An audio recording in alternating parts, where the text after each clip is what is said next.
The morning sun cast long shadows across Research Station Kepler 442 as 12-year-old Kang Minho walked through the empty corridors. His small feet made soft sounds on the metal floor. Most people were still sleeping, but Minho always woke, up early. He liked the quiet time before the busy day started. Minho stopped at the big window that looked out at the alien landscape. The purple grass moved in the wind and 2 orange moons hung low in the sky.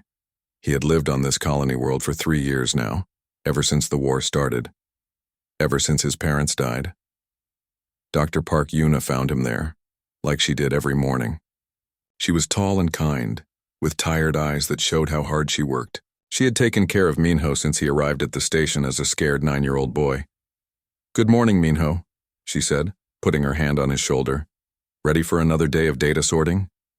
Minho nodded. He actually enjoyed helping Dr. Park with her research. While other kids his age played games or watched entertainment shows, Minho found patterns in numbers and charts interesting. Dr. Park said he had a special gift for seeing things that others missed. They walked together to the research lab.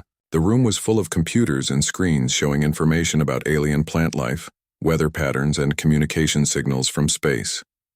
Minho sat at his usual desk and began looking at the data that had come in overnight. Commander Lee, Tejo burst through the lab doors. His face was red and worried. "Dr. Park, we have a problem. 3 hegemony scout ships just appeared at the edge of our system." Dr. Park's face went pale. The hegemony was the alien empire that had been attacking human colonies for 3 years. They were much stronger than humans, with better weapons and faster ships. Every time they visited a human world, bad things happened. "What do they want?" Dr. Park asked. "They sent a message. They want to come to the station for what they call an assessment," Commander Lee said.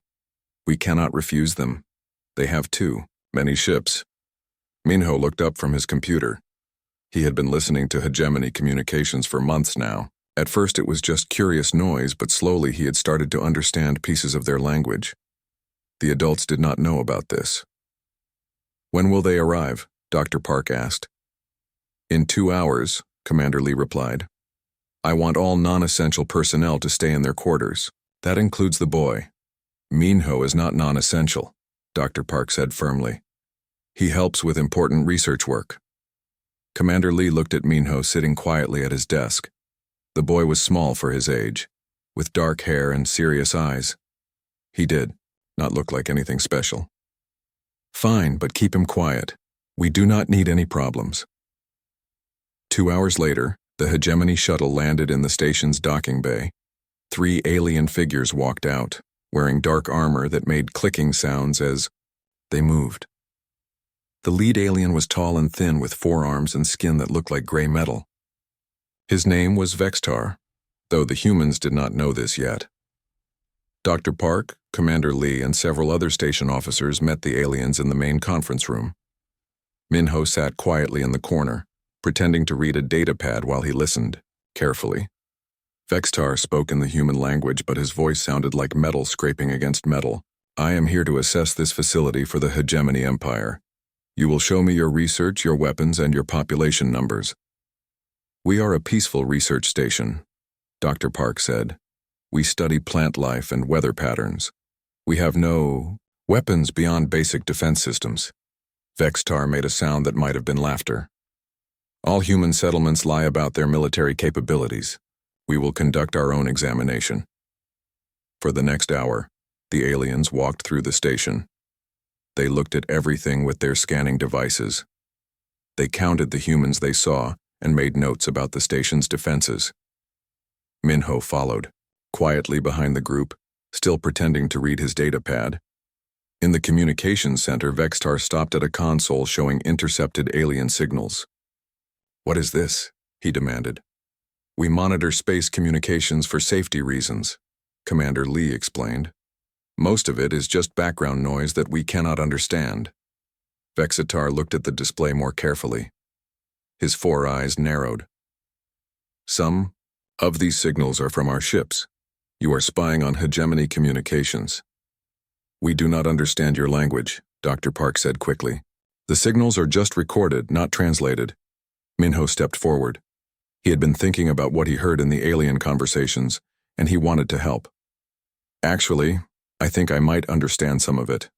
The room went silent. All the adults stared at Minho. Vextar turned his attention to the small human boy. You understand hegemony communications? Vextar asked, his voice full of disbelief. Some of it, Minho said honestly. I have been listening for months. I think your fleet commanders are planning something big. They keep talking about 7 targets and a final solution. Vextar made that scraping laugh sound again, but louder this time. The other 2 aliens joined in. It is just a human kid, Vextar said to his companions in his own language. The child thinks he can understand the sophisticated communications of the hegemony empire. But Minho understood those words too. He had heard them before in the intercepted signals. His face did not change, but inside he felt a cold fear growing. The aliens were definitely planning something terrible. Children have active imaginations, Dr. Park said, trying to smooth over the situation. Minho, please go back to your data sorting. Vextar waved one of his 4 hands dismissively. Let the child speak. This is amusing. Tell me, little human, what else do you think you understand from our communications? Minho looked at Dr. Park, who nodded slightly. I think you are planning to attack 7 human worlds at the same time. I think you want to end the war quickly by hitting our biggest colonies all at once. The aliens stopped laughing. Vextar's 4 eyes focused on Minho with new interest. That is quite an imagination, child. But you are wrong. We would never discuss such important matters on open communication channels. But Minho knew he was right. He had heard too many pieces of the puzzle over the past months. The aliens were not as careful as they thought they were. They believed humans were too stupid to understand their language, so they did not bother to encrypt their communications properly. Maybe I am wrong, Minho said quietly, but his mind was already working on the bigger problem. If the hegemony was planning a massive attack on 7 human worlds, millions of people would die. Someone had to stop them. Vextar finished his assessment. An hour later. As his shuttle prepared to leave, he spoke to Commander Lee one final time. This station is of no military value. We will not waste resources attacking it. Continue your plant research, humans. It will not matter much longer. After the aliens left, the adults argued about what to do with Minho's information. Some believed him. Others thought he was just a scared child with an overactive imagination. But Minho was not listening to their arguments anymore. He was thinking about patterns. The hegemony communications followed certain patterns. Their ship movements followed patterns. Even their attacks on human colonies followed patterns, and Minho was very good at seeing patterns that others missed. That night, while the adults continued their debates, Minho sat at his computer and began working on the most important puzzle of his life. He had to find a way to stop the hegemony before they could launch their final attack. The aliens had made one critical mistake. They had dismissed him as just a human kid.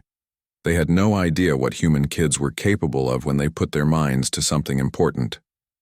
The war was about to change, and it would all start with one underestimated 12-year-old boy who refused to give up. 3 days had passed since the hegemony scouts left research station Kepler 442. Minho had barely slept during those 3 days. He sat in front of his computer screen, surrounded by pages of handwritten notes and charts. His eyes were red from staring at data for hours, but he could not stop working. Dr. Park Yuna found him in the lab at 4 a.m, still hunched over his desk. Empty food containers and water bottles sat around his workspace. She had never seen the 12-year-old boy so focused on anything. Minho, you need to sleep, she said gently. You have been working non-stop since the aliens left.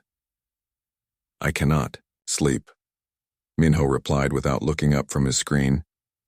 I found something important, something terrible. Dr. Park pulled up a chair beside him. On his screen were dozens of alien communication signals, organized into patterns and timelines. Minho had created charts showing ship movements, message frequencies, and command structures that looked impossibly complex for a child to understand. Show me what you found, Dr. Park said. Minho pointed to a large chart on his screen. The hegemony is not just planning to attack 7 human worlds. They are planning to attack them all at exactly the same time. Look at these communication patterns. He showed Dr. Park how certain signal types always appeared before hegemony attacks. These are preparation signals. They send them to coordinate their fleets before big operations. I have been tracking them for months, and now I can predict when they will attack. Dr. Park studied the data carefully. She was a scientist, and she understood how to read patterns and evidence. What Minho had discovered looked real and frightening. When? She asked quietly. In 12 days, Minho said. All 7 attacks will happen on the same day, at the same time. They want to destroy our biggest colonies before we can coordinate. A defense. Dr. Park felt her heart racing. We have to tell Commander Lee immediately. They found Commander Lee in his office drinking coffee and reading morning reports. When Dr. Park explained what Minho had discovered, the commander's expression changed from tiredness to disbelief. You want me to believe that a 12-year-old boy has decoded alien military communications? Commander Lee asked. Communications that our best military intelligence officers cannot understand? Look at his data, Dr. Park insisted. Minho has been working on this for months. He has found patterns that we missed. Commander Lee examined Minho's charts and timelines. The work looked impressive, but he found it hard to believe that a child could accomplish what trained adults could. Not. Even if this is accurate, Commander Lee said, what can we do about it? We are just a small research station. We do not have the authority or the resources to warn 7 different worlds about a coordinated attack. We have to try, Minho said. Millions of people will die if we do nothing. Commander Lee looked at the serious young boy. Son, I appreciate your concern, but military strategy is not a game. We cannot base major decisions on the work of a child, no matter how clever he might be. Minho felt frustrated. He knew his analysis was correct, but the adults would not listen to him because of his age. He needed someone who would take him seriously. That afternoon, Minho went to the station's communications center. Kim Ji-ho, the communications officer, was a young man in his 20s who had always been friendly to Minho. Unlike the older officers, Ji-ho did not treat Minho like he was just a child. Kim Ji-ho, Minho said, I need your help with something important. Ji-ho looked up from his console. What do you need, Minho? Minho explained his discovery about the hegemony attack plans. He showed Ji-ho all his data and charts. Ji-ho listened, carefully asking questions and examining the evidence. This looks real, Ji-ho said finally. But Commander Lee is right about one thing. We cannot contact 7 different worlds without proper authorization. The military chain of command does not work that way. Then what can we do? Minho asked. Ji-ho thought for a moment. We can monitor the communications more carefully. If your predictions are correct, we should be able to see preparation signals getting stronger as the attack date approaches. Over the next 4 days, Ji-ho helped Minho access better communication equipment. They recorded and analyzed every hegemony signal they could intercept. Minho's predictions proved accurate again and again. The alien communications showed exactly the patterns he had predicted. On the 5th day, something new appeared in the signals. Minho noticed it first during his morning analysis. Ji-ho, look at this, Minho called excitedly. There is a new type of signal. I have never seen this pattern before. Ji-ho studied the new communications. The signals were coming from a much larger ship than the usual hegemony vessels. The transmission power was enormous, suggesting it was a flagship or command vessel. This must be their fleet commander, Ji-ho said. Admiral level, based on the signal strength and encryption complexity. Minho worked frantically to decode the new signals. These communications were more complex than anything he had analyzed before. But after 6 hours of work, he began to understand pieces of the Admiral's messages. His name is Admiral Zephyrock, Minho announced. He is giving final orders for something called Operation Final Sweep. That has to be the attack on the 7 worlds. But as Minho continued analyzing Admiral Zephyrock's communications, he discovered something even more important. The hegemony's strength was also their weakness. Ji-ho, they are using a centralized command system, Minho explained excitedly. All their ships receive orders from command vessels like Admiral Zephyrock's flagship. They do not make independent decisions. What does that mean? Ji-ho asked. It means if we can disrupt their command communications, their ships will not know what to do, Minho said. They rely too much on getting orders from their superiors. Jiho understood immediately. If we could jam their command signals during the attack, their fleets would be confused and disorganized. Exactly, Minho said. But it would have to be perfectly timed. We would need to disrupt all their command ships at exactly the same moment, right when they are trying to coordinate the 7 simultaneous attacks. That evening, Jiho convinced Commander Lee to listen to Minho's new discovery. This time, Commander Lee paid more attention. The idea of disrupting enemy communications was a standard military tactic. Even if we could somehow jam their signals, Commander Lee said, we still do not have the authority to coordinate a defense of 7 different worlds. But we could warn them, Minho insisted. If each world knows about the attack in advance, they can prepare their own defenses. Commander Lee thought about this. Warning other human colonies about an impending attack was something he could justify, even without higher authorization. All right, Commander Lee said finally. Jiho, prepare encrypted messages to the 7 worlds that Minho has identified. We will warn them about the possible attack date and suggest they monitor hegemony communications for confirmation. Over the next 2 days, the warnings were sent. Some of the colonies responded with thanks and promises to increase their defenses. Others dismissed the warnings as unreliable intelligence from a minor research station. But Minho was not satisfied with just sending warnings. He continued analyzing the hegemony communications, looking for weaknesses he could exploit. He had discovered their centralized command structure, but he needed a way to actually disrupt it. On the 8th day before the predicted attack, Minho made another breakthrough. He found that the hegemony command ships all used the same communication protocols. If he could create the right kind of interference signal, he might be able to inject false commands into their network. It would be like sending fake orders to their ships, Minho explained to Jiho. We could make their fleets think they are receiving legitimate commands from their admirals. Can you actually do that? Jiho asked. I think so, Minho said, but I would need access to our most powerful transmitters, and I would need perfect timing. That night, Minho sat alone in his room, staring out at the alien landscape. In 4 days, the hegemony would launch their final attack against humanity. 7 worlds would be destroyed unless someone stopped them. The adults were finally listening to him, but they still saw him as just a child who had gotten lucky with some communication analysis. They did not understand that he had been preparing for this moment his entire life, even before he knew it. Minho had always been good at seeing patterns that others missed. Now he would use that gift to save millions of human lives. The aliens had dismissed him as just a human kid. They were about to learn how dangerous it was to underestimate a human child who refused to give up. The real battle was about to begin, and it would be fought not with weapons and ships but with intelligence, timing, and the determination of one 12-year-old boy who had seen the pattern that could end the war. 4 days remained before the hegemony's planned attack on 7 human worlds. Minho had not left the communications center for 2 days straight. He sat surrounded by computer screens, empty food containers, and pages covered with alien symbols and timing charts. His plan was almost ready, but he needed help from someone with different skills.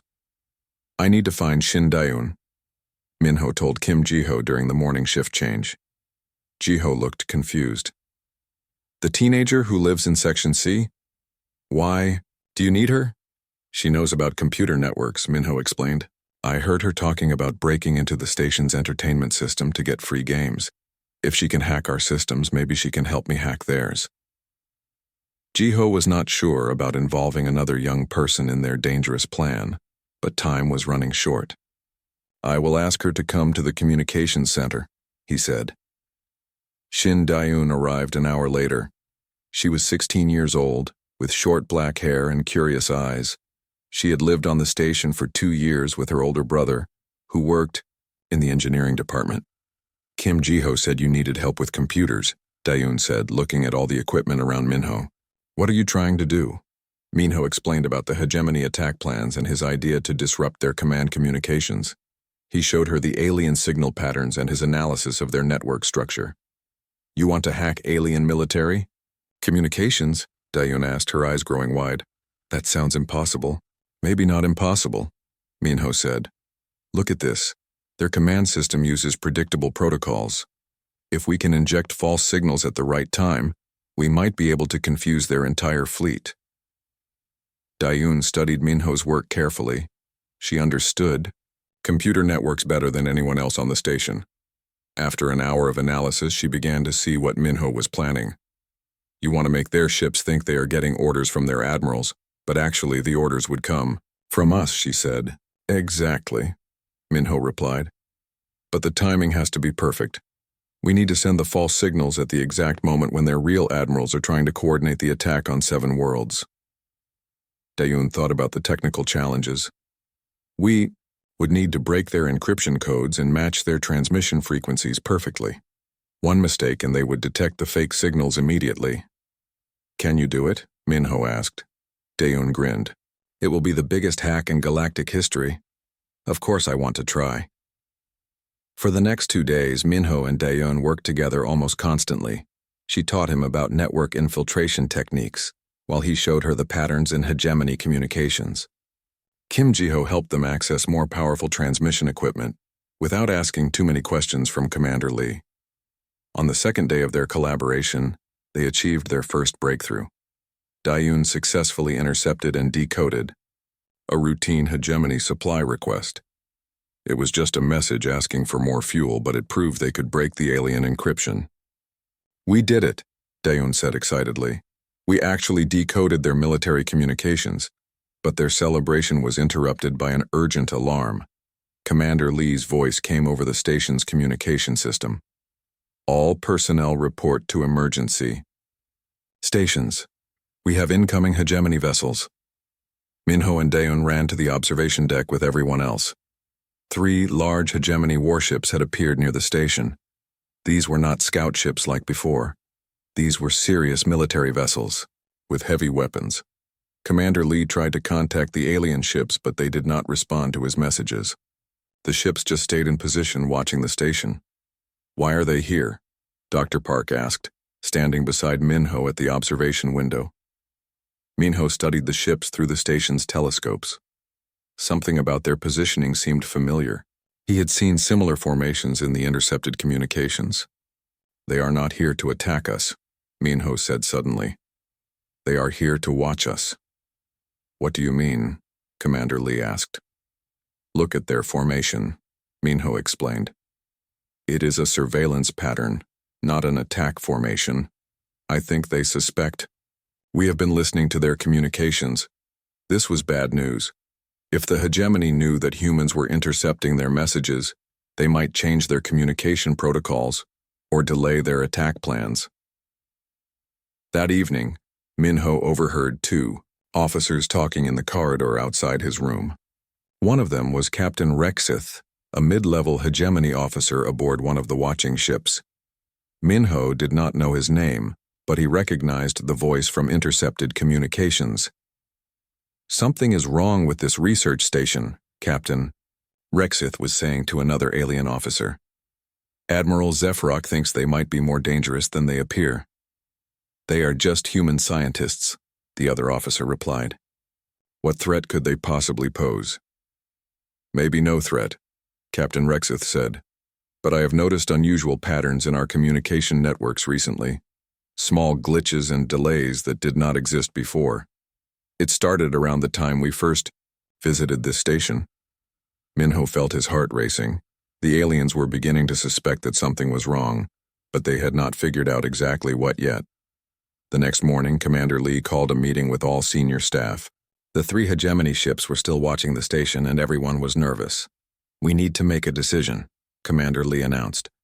Do we continue with the communication monitoring, or do we stop before the aliens become more suspicious? We have to continue, Dr. Park said. If Minho is right about the attack in 2 days, millions of people will die.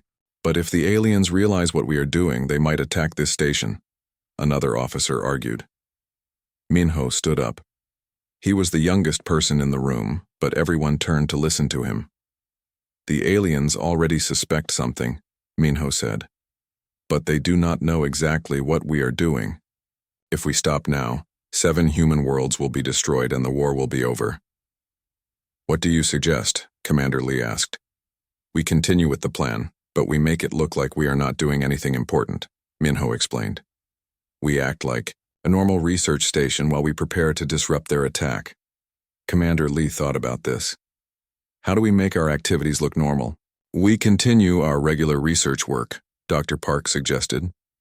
We send daily reports about plant studies and weather data. We make everything look routine.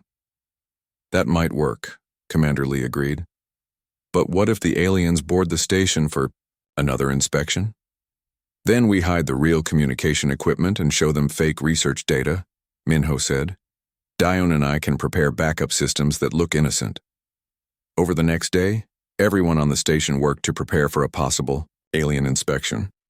The real communication analysis equipment was moved to hidden locations. Fake research data was prepared to show the aliens if they came aboard. Meanwhile, Minho and Dione continued their work on the plan to disrupt the hegemony attack. They had successfully decoded more alien communications and identified the exact frequencies used by Admiral Zephrok's flagship. Tomorrow is the attack day, Dione said as they worked late into the night. Are you sure we can actually stop 7 simultaneous attacks with just 2 teenagers and some communication equipment? Minho looked at all the data they had gathered over the past weeks. Charts showing alien ship movements, decoded communications, and timing calculations covered every surface in their hidden workspace. The adults think this is impossible because they see 7 separate attacks happening at 7 different places, Minho said. But it is really just one attack coordinated by one command system. If we can break that coordination at the critical moment, all 7 attacks will fail. And if we are wrong, Dione asked, then millions of people die, and the war ends with humanity's defeat, Minho replied quietly. They worked through the night, making final preparations for the most important day in human history. Outside their window, the 3 hegemony ships continued their silent watch, unaware that 2 human teenagers were preparing to change the course of the entire war. Captain Rexith, aboard the lead hegemony vessel, continued to notice small anomalies in their communication networks. But his warnings to Admiral Zephrok were dismissed as paranoia. After all, what possible threat could come from a remote research station populated mostly by human scientists and children? The aliens were about to learn that their greatest mistake was underestimating what humans could accomplish when they were fighting for their survival. Tomorrow, the galaxy would discover that there was no such thing as just a human kid when that kid had the determination to save his entire species. The final battle was about to begin, and it would be fought with intelligence, timing, and the combined skills of a 12-year-old pattern recognition genius and a 16-year-old hacking prodigy. The hegemony had dismissed them both as harmless children. They were about to pay the ultimate price for that miscalculation. The attack day had arrived. Minho sat in the hidden communications room, watching 7 different screens that showed the locations of the 7 human worlds targeted by the hegemony. Each screen displayed the positions of alien fleets moving toward their targets. According to his calculations, all 7 attacks would begin in exactly 43 minutes. Shin Dione worked frantically at her computer station, making final adjustments to their infiltration virus. The program they had, created over the past days, was designed to inject false commands into the hegemony communication network at precisely the right moment. Are you ready? Minho asked, his voice steady despite the enormous pressure they faced. As ready as I can be, Dione replied, her fingers dancing across the keyboard. The virus is programmed to activate across their entire network simultaneously. Once I release it, there is no way to stop it. Kim Jiho monitored the main communication console, tracking the increasing radio chatter between hegemony ships. Their admirals are starting the final coordination sequence, he reported. Fleet commanders are checking in from all 7 target systems. Dr. Park Yuna stood behind Minho, her hand resting on his shoulder. She looked nervous but determined. Are you certain about the timing? She asked. Minho nodded, pointing to his carefully prepared charts. The hegemony always follows the same pattern. First, the fleet admirals report their readiness. Then Admiral Zephrok gives the final attack authorization. That moment, when all 7 fleets are waiting for his signal, is when their network will be most vulnerable. Commander Lee entered the room looking worried. The 3 hegemony ships watching our station have moved into attack positions. I think they suspect what we are doing. It does not matter now, Minho said calmly. We are committed to this plan. Either it works, or humanity loses the war today. On the main communication screen, Admiral Zephrok's flagship appeared as a bright signal in the center of the hegemony formation. The massive command vessel was coordinating all 7 attack fleets from its position in deep space. 30 minutes until the attacks begin, Jiho announced. Minho watched the communication patterns on his screens. Everything was happening exactly as he had predicted. The hegemony's strength was their perfect coordination, but that same coordination would become their weakness. Admiral Zephrok is beginning the final countdown, Daeun reported, listening to the decoded alien communications. He is asking each fleet commander to confirm their attack readiness. One by one, the 7 hegemony fleets reported their status to the admiral. Their ships were in position around 7 different human worlds, waiting for the signal to begin their simultaneous assault. 20 minutes, Jiho called out. Minho could feel his heart beating fast, but his mind remained focused. He had spent weeks preparing for this moment, analyzing every detail of the hegemony's communication system. Now everything depended on perfect timing and a little bit of luck. There, Daeun said suddenly. Admiral Zephrok just sent the preliminary attack authorization to all 7 fleets. They are now in final attack formation. This was the moment Minho had been waiting for. The hegemony fleets were positioned for attack. Their communication channels were fully active and their command structure was operating at maximum capacity. Release the virus, Minho ordered. Daeun pressed a single key on her computer. Virus deployed, she announced. It should reach all 7 fleets within 60 seconds. For a minute, nothing seemed to happen. The alien communications continued normally, with fleet commanders reporting their final preparations to Admiral Zephrok. Then everything began to fall apart. Something is wrong with Fleet 7, Jiho reported, listening to the intercepted communications. Their commander is asking Admiral Zephrok to repeat his last order. Fleet 3 is reporting communication problems, Daeun added, watching her monitoring screens. They say they are receiving contradictory commands. Minho watched the communication patterns on his displays. The virus was spreading through the hegemony network exactly as planned, but the results were even better than he had hoped. Fleet 5 is asking for clarification of their target coordinates, Dr. Park read from another communication console. They say their navigation computers are showing impossible locations. The virus Minho and Daeun had created was not just jamming the hegemony communications. It was injecting false commands that looked like legitimate orders from Admiral Zephrok's flagship. Some ships were receiving orders to change course, others were told to hold their positions, and some were getting completely contradictory instructions. Admiral Zephrok is trying to regain control, Jiho reported. He is sending emergency priority signals to all fleets, but the virus had been designed to intercept and modify those signals too. Every time Admiral Zephrok tried to send new orders, the virus changed them into confusing and contradictory commands. Fleet 2 is reporting that half their ships received orders to retreat while the other half received orders to advance, Daeun announced with excitement in her voice. Fleet 6 says their targeting computers are malfunctioning, Dr. Park added. They cannot identify their assigned targets. Minho felt a surge of hope. The hegemony's perfect coordination was crumbling. Their fleets, designed to work together as a unified force, were becoming confused and disorganized. 10 minutes until the scheduled attack time, Jiho called out. But there would be no coordinated attack.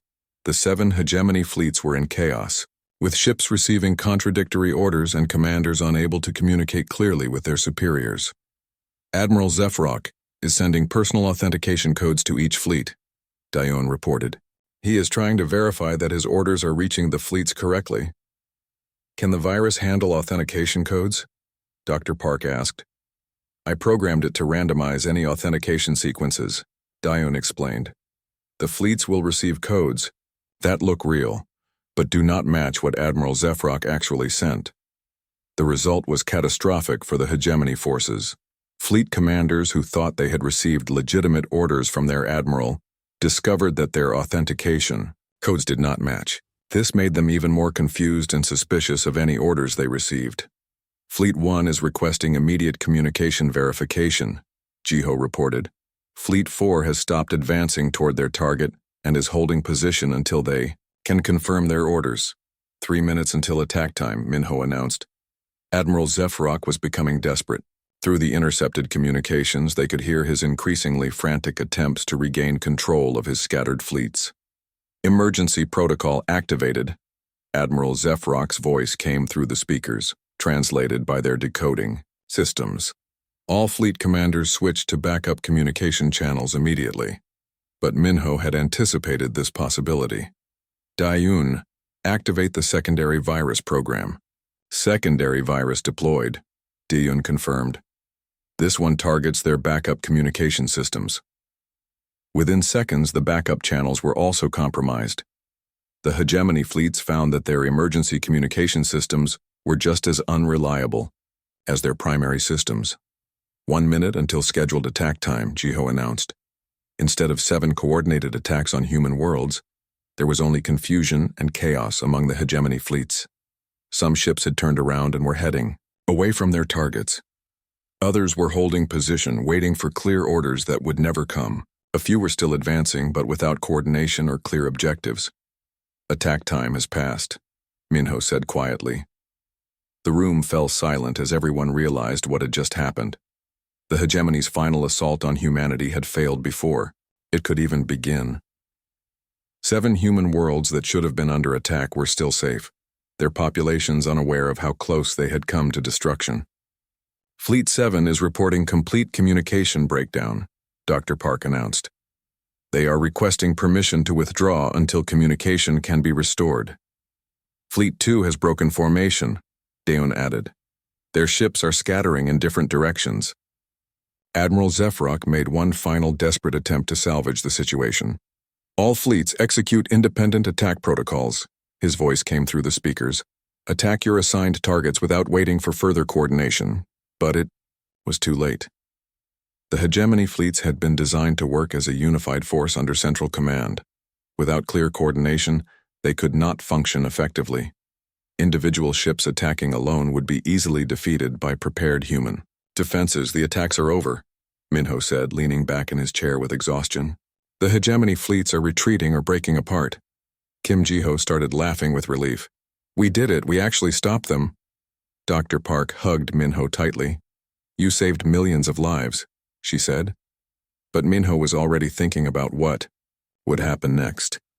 The hegemony would eventually figure out what had gone wrong with their communications. Admiral Zephrok would realize that his defeat had been caused by 2 human children working from a remote research station. This is not over yet, Minho warned. When Admiral Zephrok realizes what happened, he will be very angry, and he will know exactly where the attack on his communications came from. The 3 hegemony warships around Research Station Kepler 442 moved into attack formation. Their weapons charged with deadly energy as they prepared to destroy the small human outpost that had somehow ruined their empire's greatest military operation. Admiral Zephrok's voice came through the communication system, filled with rage and disbelief. Research Station Kepler 442, you will surrender immediately. Your interference with hegemony military operations is an act of war. Commander Lee stood in the station's command center, sweat running down his face. His small defense systems were no match for 3 heavy warships. Admiral, we are a peaceful research facility. We have no military capabilities. Do not lie to me. Admiral Zephrok's voice boomed through the speakers. My communication experts have traced the source of the network intrusion to your station. Someone there has technology and knowledge that should be impossible for humans to possess. Minho walked into the command center, followed by Dr. Park, Shin Daeun, and Kim Jiho. The 12-year-old boy looked tired but determined. He had saved 7 human worlds, but now his own home was about to be destroyed. Let me talk to him, Minho said quietly. Commander Lee looked at the boy in surprise. Minho, this is not a game. Admiral Zephrok is the most powerful military commander in the Hegemony Empire, And I am the person who just defeated his entire fleet, Minho replied calmly. Maybe it is time he learned who he is really fighting. Commander Lee hesitated, then activated the communication system. Admiral Zephrok, someone here would like to speak with you. There was silence for a moment, then Admiral Zephrok's voice returned, curious and angry. Who dares to address the Admiral of the Hegemony First Fleet? Minho stepped up to the communication console. His young voice was clear and steady as he spoke into the microphone. My name is Kang Minho. I am 12 years old, and I am the person who destroyed your attack on 7 human worlds. The silence that followed lasted for nearly a minute. When Admiral Zephrok finally spoke again, his voice was filled with disbelief. You claim that a human child defeated the coordinated assault of 7 hegemony fleets? I did not just defeat your fleets, Minho said. I turned your greatest strength into your greatest weakness. Your perfect coordination became perfect chaos. When I fed false orders into your communication network, Admiral Zephrok's laugh was cold and harsh. Impossible.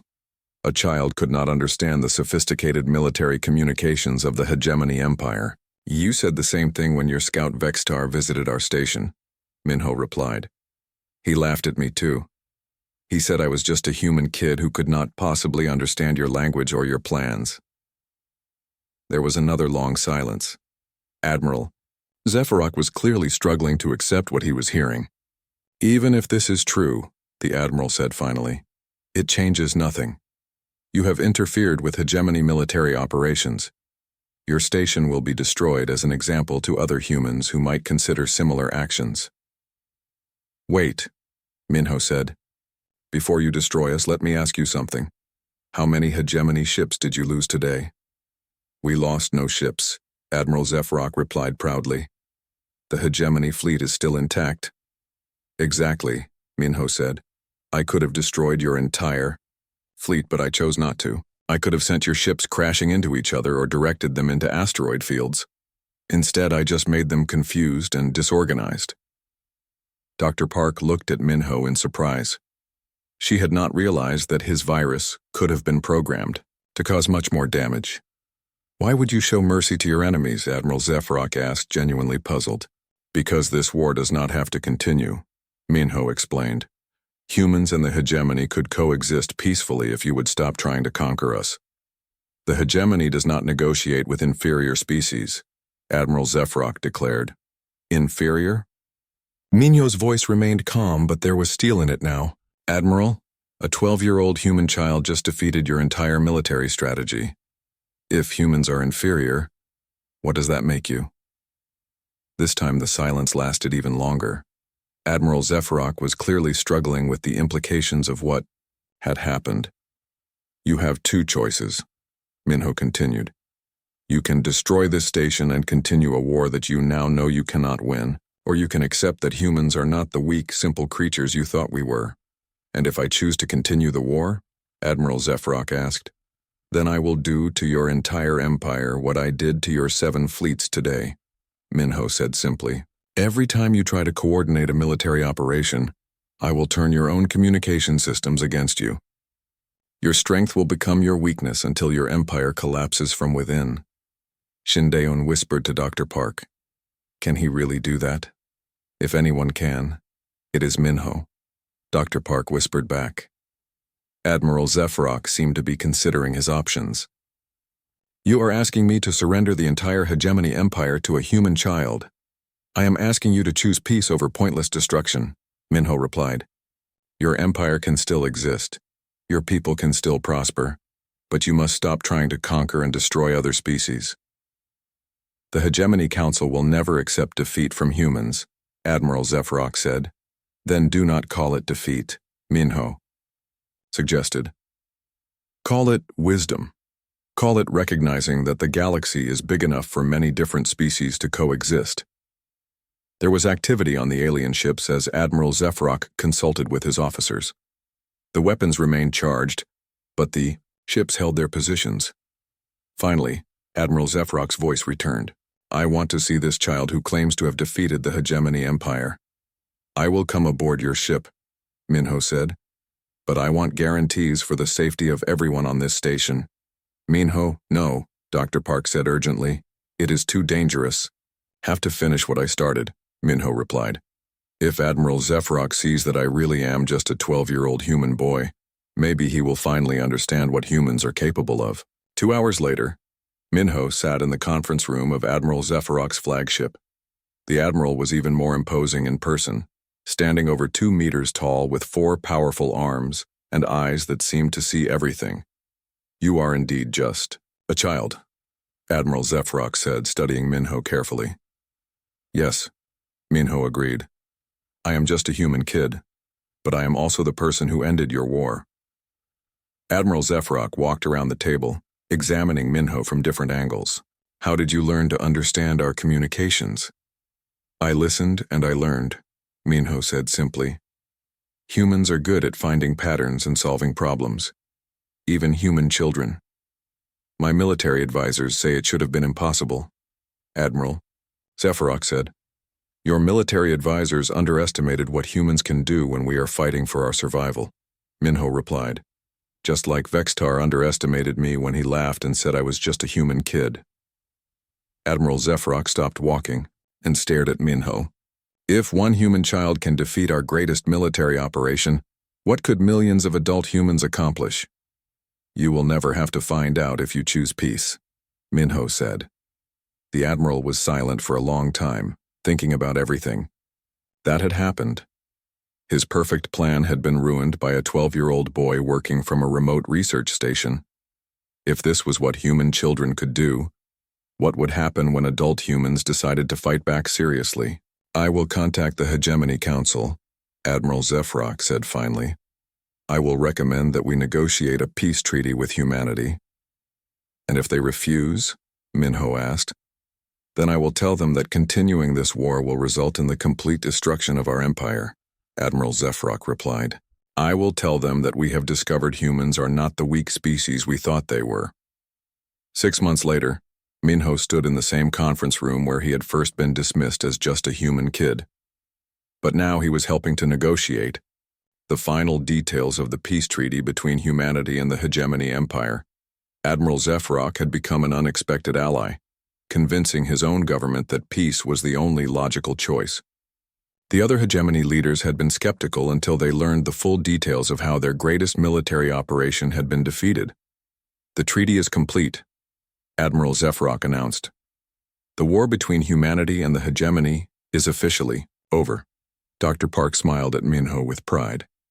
You did it. You actually ended the war. We all did it, Minho replied. But I am glad the fighting is over. Admiral Zephrok approached Minho one final time. I owe you an apology, young human.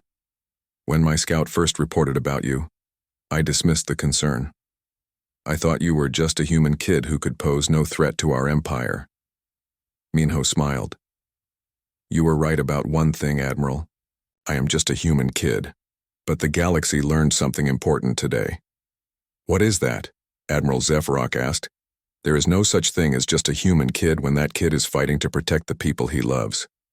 The war was over, and the galaxy would never again make the mistake of underestimating what humans could accomplish when they put their minds to it. Especially the young humans who saw the world differently and refused to accept that anything was impossible.